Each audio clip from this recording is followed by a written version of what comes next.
Chapter 24. Oedipus and the Pits of Hell. The warriors had all agreed that their new friends that they had just rescued had to travel with them, as they headed toward camp to meet Axel. Not expecting the 3 space cruisers, Axel hid herself, until she identified Zubin and Efusa. Axel shouted, "What are you guys doing back so soon?" Zubin shook his head.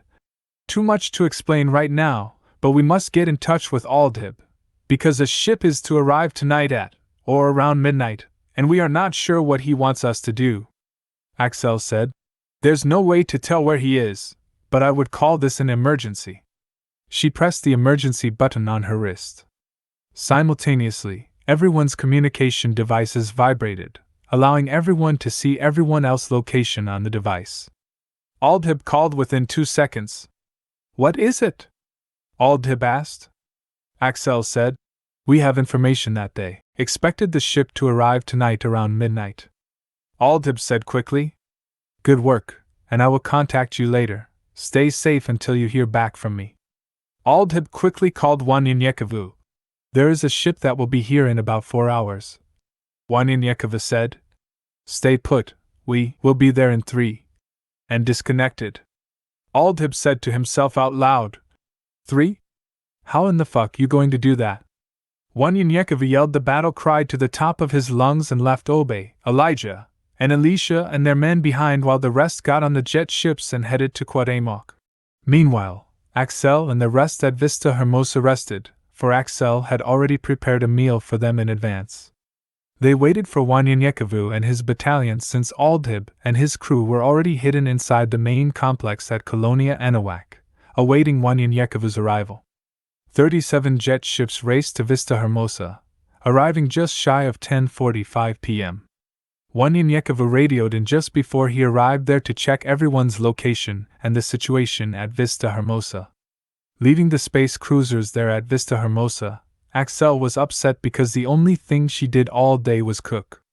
Wanyanyekavu smiled and said as he opened his hand to her, "Here, ride with me." He radioed into Aldhib for his location. But Aldhib advised everyone to go black, because the ship was approaching quickly. Wanyanyekavu and the remaining jet ship stood there hovering over the lake's shoreline, awaiting Aldhib's call. When the ship arrived, it appeared out of nowhere, with no trail or lights to detect. It just appeared, then the sequence began. A light first shines on the tower and blinks 4 times.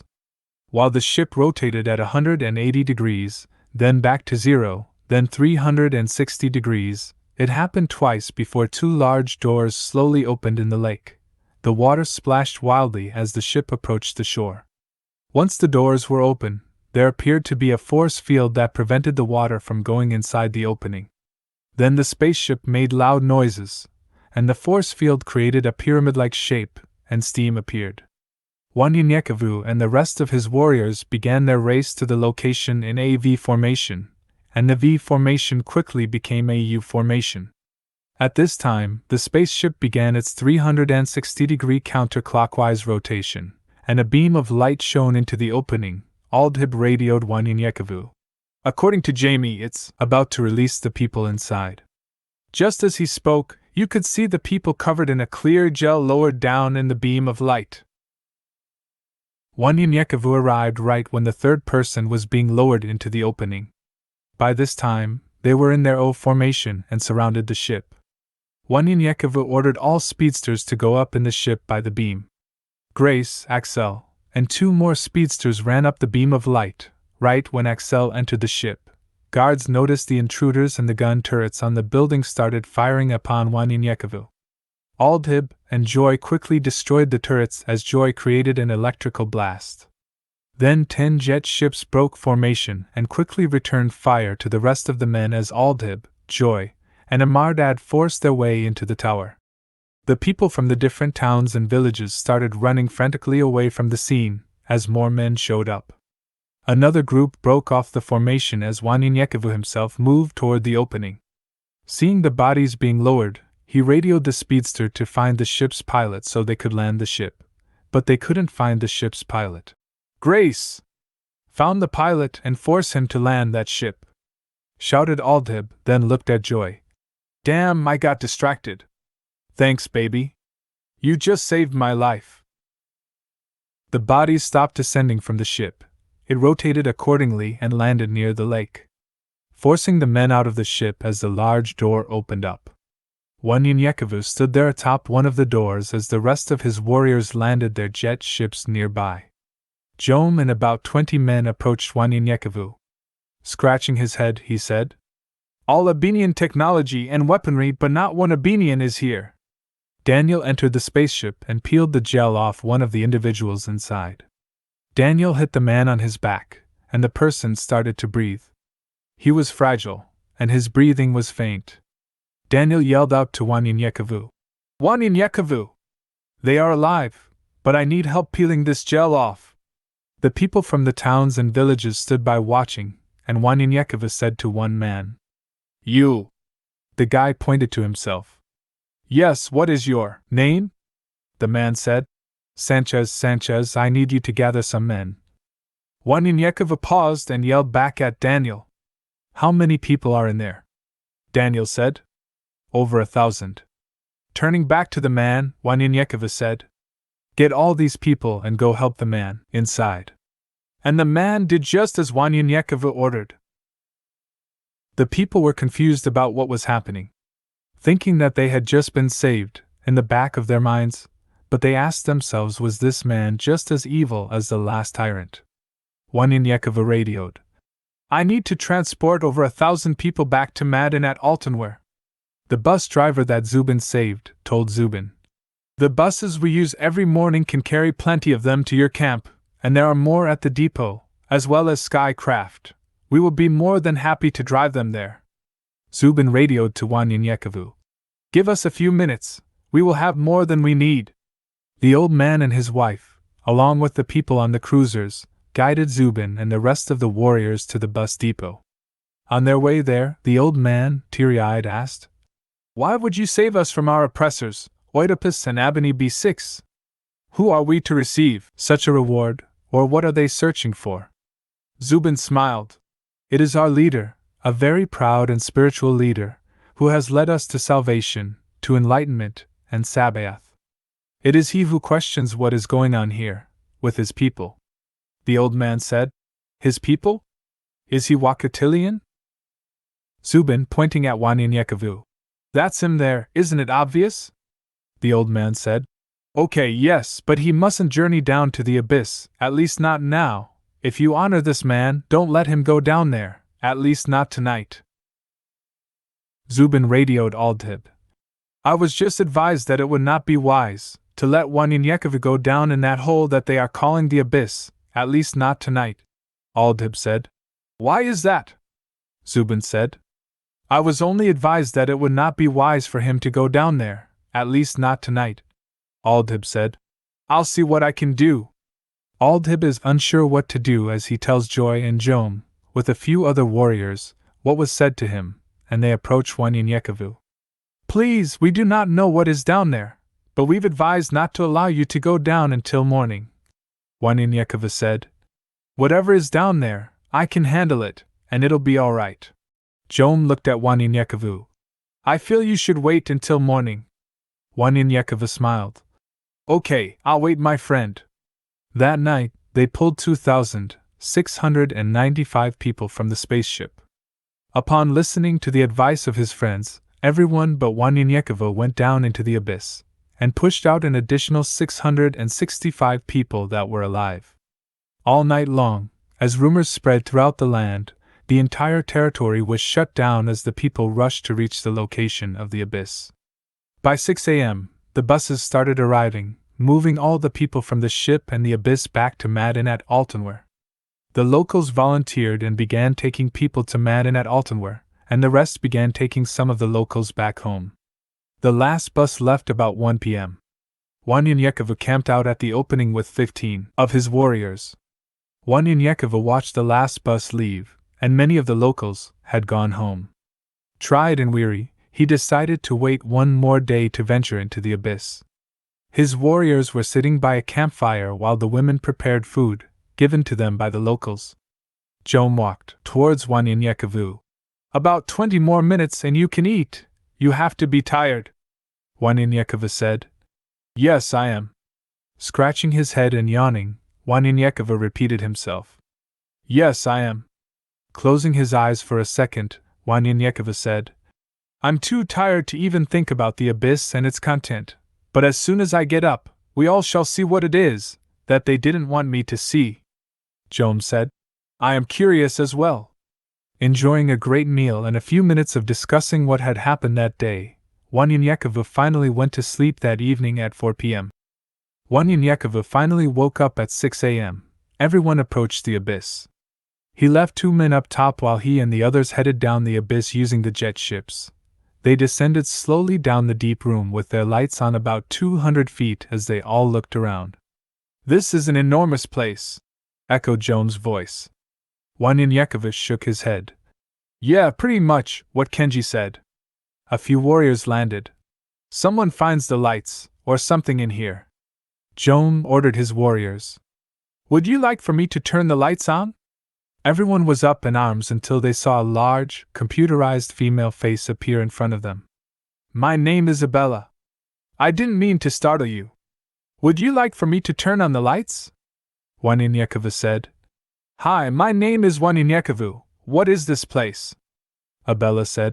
This is a research and development center where we study and document ways to eradicate the Wakatilians' DNA, code name New Willie Lynch. This floor researches and tests synthetic drugs and compares different DNA strains. Abella turned on the lights behind her. This is where we collect Wakatilians. Using their 9 DNA series, we can pinpoint and find the most mutated cells in their body. The Wakatilians are dropped here in a protective shell, and we draw blood from each individual. A conveyor belt started to run as Abella continued. They are then judged by age, weight, height, geographical location, and sex, and taken to the second floor for manipulation and sexual exploration. At the end of the conveyor belt was a small hole, and they all heard a door unlock itself and open right next to the conveyor belt. The lights on the second floor turned on as everyone got off their jet ships, walked toward the door, and began walking down the stairs. Abella continued. This is the manipulation department, codenamed Divide and Conquer. Here we devise ways to allow Wakatilians to destroy each other by using psychological means to create self-hatred. Teaching them to disrespect their women, molest children, rape, drug use and abuse, alcoholism, and then we replace some of them into their respected communities. As they reached the bottom of the stairs, blue lights turned on, one by one. These blue lights were on top of tubular glass of different sizes encased with people in them, covered in a transparent gel. Embryos, as well as some Wakatilians of different ages, appeared in them. Abella continued, as Wanyanyekova's heart seemed to sink into his chest and his eyes watered up. Synthetic drugs are used to control them and in a lucrative pornographic broadcast located downstairs. Walking past the last row of enclosed tubes, Wanyanyekova looked into the eyes of an elderly man suspended in the casing and put his head down, feeling as if he had failed him. Tears were now rolling down his eyes. A bright light was turned on, covering the entire floor, revealing thousands of bodies. Wanyanyekova fell to his knees in disbelief and yelled in a horrible cry unheard of before. He ran up to see 10 dead Wakatilians, primarily naked and chained to tables. Some had needles in their arms or a white powdery substance stuck to their noses. Abella continued. Wanyanyekova ran from table to each body, checking for a pulse, but no pulse was found. Wanyanyekova looked up at Joan. Stay here and find out more. I'll be back. The rest of the warriors followed him. Wanyanyekova turned around and yelled with so much anger. Stay fucking here! Wanyanyekova ran back up the steps, jumped on his jet cruiser, and drove to shore. He fell to the ground, yelling, cursing, and swinging his arms angrily, eventually crying himself to sleep. Wanyanyekova found himself covered up and woke up to a baby crying, and his warriors by his side. Joan holding the baby. All the information was gathered, but there was one level that was tightly sealed. Even Abella was unauthorized to open it.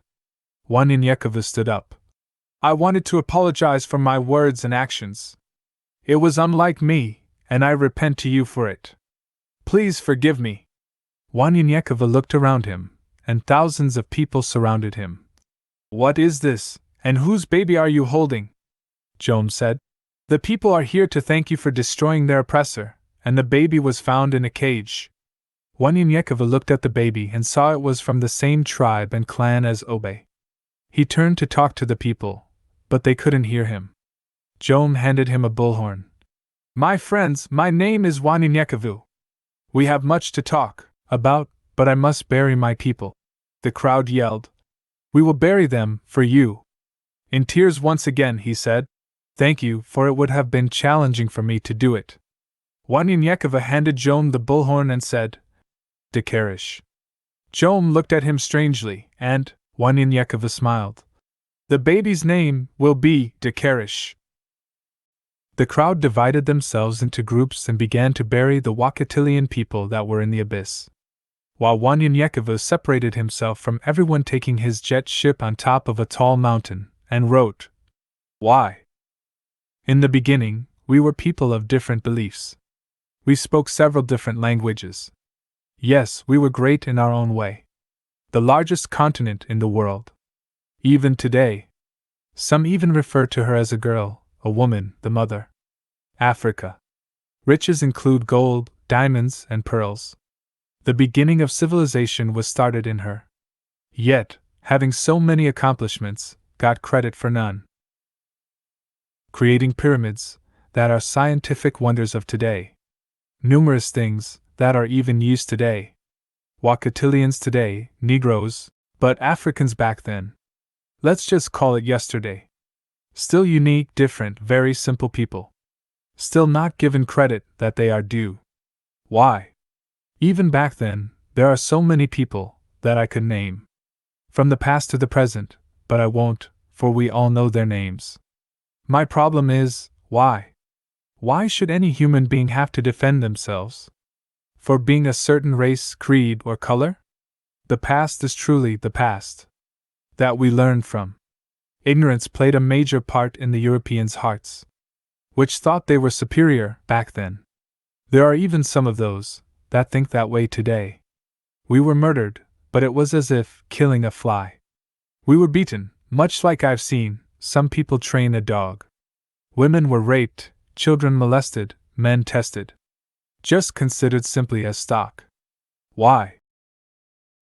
Now, since that time, we celebrated your holidays, fighting your wars. This thing called the 4th of July?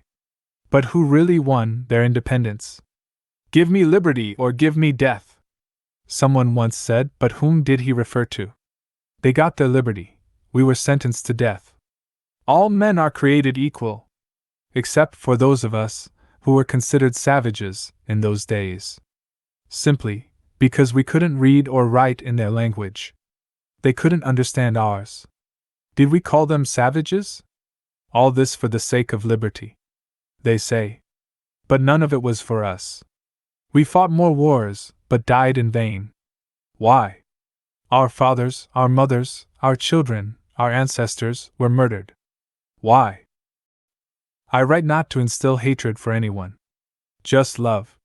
The time is now to awaken. Many years we have been miseducated. But we can read and write, now, and learn about the truth. If no one else teaches you the truth, you have you. If I asked you, do you know who you are? If the answer is no, my reply. Why? Red lights flashed on the communicator vibrating on Wanyanyekova's hip. It was Obe who was calling on the emergency channel. Wanyanyekova? Wanyanyekova! Wanyanyekova quickly answered the communicator. Yes, Obe, what is it? Wanyanyekova replied. Looks like Oedipus has gotten your message. Look at your GPS. It's covered in a gigantic mass. I can't even count how many there are. He's headed straight to you. Wanyanyekova shouted the battle cry and ordered all civilians out of the region until further notice. Pressing the emergency button on the communicator as the warriors prepared themselves, Wanyanyekova called Obe on his device. When they get here, make sure you are behind them, and kill them as quietly as you can until you are noticed. Then take no mercy, those that survive, We will take mercy on whom Sabaoth tells us to. The fearless warriors were ready, and even some civilians joined in to do all they could to help. Yal appears to Wanyanyekavu. Prepare your men for the abyss, for now you fight only flesh, but down there you shall fight only spirits. Fight with honor and not anger, for this battle is not yours but Sabaoth.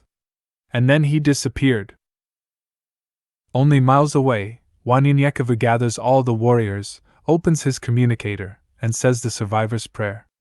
All who come, that are not evil, and those that survive, I will test their hearts, and let Sabaoth decide. Amen. Turning to the civilians. Shoot to kill, however, if they survive, it's because their hearts might be pure, not evil. However, trust none of them until I see them first. Sabaoth will make way for his people to live. Obey was miles behind Oedipus, and Oedipus was unaware of their presence. Obey and Wanyanyekavu send out all speedsters to minimize Oedipus' army by 10% before Oedipus reached Wanyanyekavu. The speedsters were called back to rest once the fighting began. Oedipus was surrounded, and his men didn't have a chance. With Obey, Elijah, Daniel, Grace and their men in the rear and Wanyanyekavu and the rest were in the front, they devastated Oedipus and his men. The speedsters were called back in to finish the battle. They brought the rest of the men back to Wanyanyekavu as he touched them and decided their fate. They chose 40 men to live, and the rest died on the spot. There stood Oedipus with a broken leg and gunshot to the shoulder. We finally meet, Oedipus, said Wanyanyekavu. Who are you? Oedipus replied. I am the child of the Most High, who was sent to rescue his people from people like you. This battle was meant to be from the first time I met your youngest son to the oldest, and it was me and my men who had the honor of killing all of them. I see what you have been doing to my people, and the pain is great, but I will not be the one who kills you.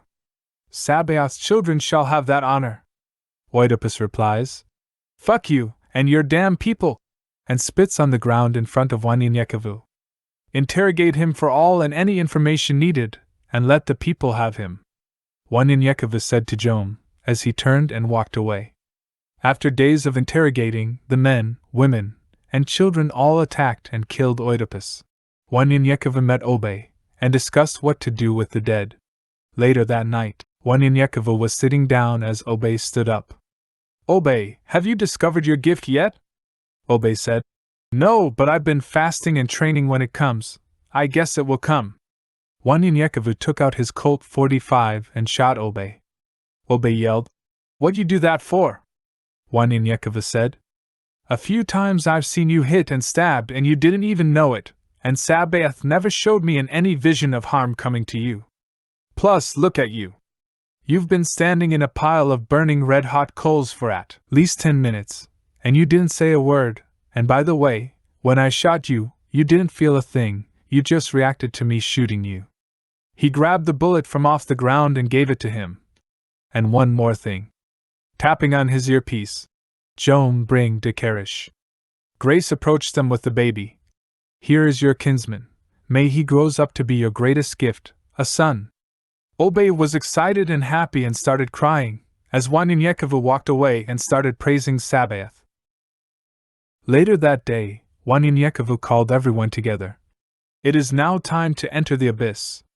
Many stayed on top and watched as Wanyanyekavu and 50 of his men descended to the first level, leaving 10 of his men. Then the second level, where he left 10 more, and on to the third level. Wanyanyekavu, looking around, noticed the place had been clean, and there was no evidence that anything had ever been down there. On the third level, they came to what appeared to be a door made of boulders with a sign of an unknown language. Hades. Amardad interpreted the language. Wanyanyekavu got on the communicator to the men on each level above them. Gather up anything we missed and start setting charges to blow this damn place to kingdom come. As they all began looking for levers and switches to see if they could find a way to open the door. Obey started hitting the door with his hands. Still nothing. Wanyanyekavu orders everyone to stop. I have an idea. He took the sand from around his neck and grabbed his canteen. He put 1 drop of the content into the canteen, and ordered everyone to wipe their weapons with it, and then wipe their exposed skin with it. Obe wiped his hands, arms, and neck with the content from the canteen and just touched the door, which turned into a puff of smoke. "Well, that was easy," said Obe. A narrow stairway appeared. They all headed down, but Wanyan stopped the men. "Only my strongest warriors in Sabaoth will be able to come, for I fear that what is down here is truly demonic." His strongest, fearless, and ready warriors stood there: Obe, Grace, Mercy, Joy, Joan, Elijah, Elisha, Daniel, and Aldib, with Wanyan taking the lead. The stairway was 5 feet wide and was spiraling downward. Strange noises were surrounding them, and every few feet hung torches mounted to the cave's walls. A liquefied substance was oozing down the walls, and the smell was unbearable. As they reached the bottom of the stairway, there was an enormous pit 200 yards wide and a forever circle of darkness, followed by a level of boiling red fiery pit of lava. This pattern repeatedly continued, going deeper and deeper downward. Looking up, they saw the same pattern repeating itself upward. As they walked through the darkness, they could hear a sizzling sound, followed by screams. Reaching for their flashlights, they saw little hands. Some were claws touching them and turning into puffs of smoke as the warriors were being handled. Wanyan said, "They cannot even touch the blood of Mshika in the sand." Pointing their flashlights in different areas, they could see the faces of some of the hideous creatures, peeking out and looking at them. The sounds of movement surrounded them, and they were silent as they headed down, looking and observing when Aldib said, "I see why people say, 'Go to hell.'" Joam said, "Only you would say such a thing, in a time like this." Shrugging his shoulders, Aldib said, "No, I'm being for real. This place is horrible." Wanyan interrupted. "Focus! This is a place one must truly stay focused and remain in the spirit." They walked to the end of the cavern, where they found a mound of rocks at the edge. There was an opening that looked like a large well. There stood a face with only its eyes peeking out at them.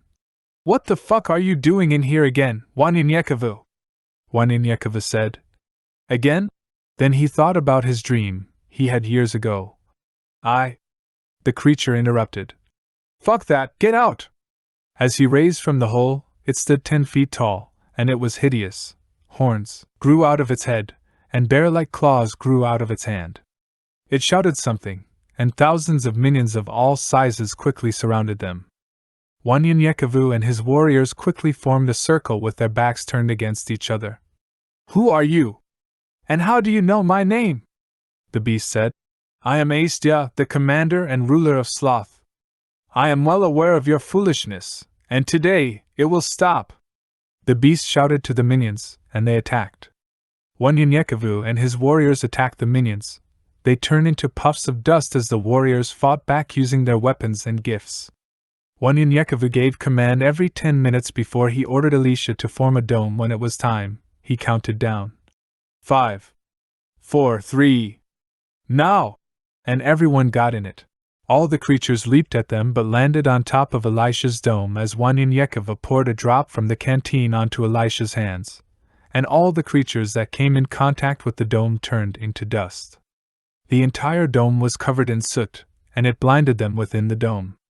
Wanyan said, "Lower the dome, but stay alert." As he lowered the dome, they were all covered with soot. They ran to the stairway, but Astia stood in front of them. Wanyan stood in front and ordered everyone to wipe off their weapons and reapply the liquid from the canteen to their weapons and themselves while he stalls the demon. "Are you afraid that I will destroy you?" Wanyan said. Astia raised in anger. "You silly man, your flesh, I can jump into your body and make you kill yourself." Wanyan jokingly. "Nah, you wouldn't do that. You're too lazy. Remember old commander and ruler of laziness. You take honor in something so ridiculous." Daniel handed Wanyan the canteen as he looked up at the creature. "Let me clean this off for your destruction, if you don't mind, and let's have at it." Astia replied. "You're puny little. Weapons can't warm me." Wanyan shouted. "Impy!" and within seconds shouted, "Iwa!" They all used their gifts and powers against Astia as it yelled out in pain before them all. With one force and in one moment, they destroyed Aestia into a pile of dust. The dust blew away slowly, and an earthquake shook the foundation. Wanyanyekova shouted, "Quickly! Up the stairs, this place is his domain and is finna turn into dust itself." Boulders started falling into the lava below as they ran up the stairway. Aldhib and Wanyanyekova were the last ones to come out. "Everyone out and get ready to blow this place up!" shouted Wanyanyekova over his earpiece. Clearing everyone out on each level and setting the charges for 5 minutes for each level, they heard the explosions as they all made it out of the abyss. They all ran to their jet ships and drove as fast as they could before hearing the last one, and the entire Earth imploded, creating a crater the size of the abyss. Circling back around, they looked down to see the bottom of the crater. "Fill Oedipus and his dead in that hole and cover it up," said Wanyanyekova. Returning to the city, Wanyanyekova ordered everyone to get cleaned up and rest. The next morning, Wanyanyekova and his men, using their gifts, also took part in helping the people rebuild their town. Speedsters helped gather the rest of Oedipus' dead and dump their bodies into the abyss. The people called the place till this day El Mal Siertament Perecera, which means, "The evil shall surely perish." Astonished at what they saw, many civilians joined Wanyanyekova's army. Afterward, they buried Wanyanyekova's people on the opposite side of town. It took 6 weeks to bury all the bodies from the abyss, and they were buried in a beautiful park created by the locals they named El Mar de Dolor, which means the Sea of Pain. There was a glorious celebration in honor of the people who died there, and the people performed the funeral in the Wakatilians tradition that Wanyanyekova taught them. This celebration lasted for 25 days on May 1st and was called Watu Sasa Kapumzika, which translated, "His people now rest," and is honored every year. 2 months after the abyss was seized, many of Wanyanyekova's warriors departed to find their family members. Within 6 months, they started an exodus back to Madin Altanware. Heading back, many of them heard of Wanyanyekova's fame. They were also bringing back seeds, animals, and family members. 47 warriors had left, but over 2,000 came back. A trail of warriors living and protecting Sabaoth's land reached from Madin Altanware to Colonia Anahuac. 687 miles were protected to the point whereby the people started feeling free again. Within their borders was Laguna de Bustillos, a vast lake that was perfect for fishing. An irrigation system was used to help farm most of this region. At the southwest banks of Laguna de Bustillos, there was the city of Colonia Anahuac. They used Colonia Anahuac much like a huge flea market, where the old bartering system was awakened and utilized once again. By reconstructing highways 5, 16, 21, and Del Ejido Freeway. Heading west of Colonia Anahuac, there stood Ciudad Cuauhtémoc surrounded by Highway 21, a centralized location or the region's heart. A beautiful landscape mixed with grassland and desert with various mountains overlooking the entire area. Going in any direction would be a breath of fresh air. 25 miles to the north on Highway 5 was a stretch of land that led to the twin cities of Colonia Alvaro Obregon and Grañas El Venado. Wanyanyekova claimed all the land as Tierra de Dios or Sabaoth's land. It was just the complete opposite of the area where Wanyanyekova was born and raised, but he finally grew to love the place. Unlike Louisiana, there was no humidity. Tornadoes were not a common factor. But the monsoon season brought back memories of home at times. The path from Madinat Altanware to this new area called home was called Wanyanyekova's Trail. 80% of the people stayed and learned the ways of Wanyanyekova and served Sabaoth. The rest were left alone and in peace but honored Wanyanyekova as a great man. They moved in different directions but always stayed west of Wanyanyekova Trail for safety reasons. During the cleanup and destruction of the abyss, all the drugs were destroyed and Wanyanyekova and his warriors taught the people farming, gardening, medicine, and even the Abenian technology. The green lands were now used for farming, and the people felt peace for the first time in a long time. They used Madinat Altanware as a training base only, but the people living in this new area raised their families in peace and had a comfortable life. The Wakatilians that were captured from this ship and the abyss took some time to heal even with all the healers. But they eventually were healed from their diseases, addictions, and phobias but refused to return to their homes as a sense of embarrassment and violation. They, too, stayed in the region, learning and teaching their ways of life to the people.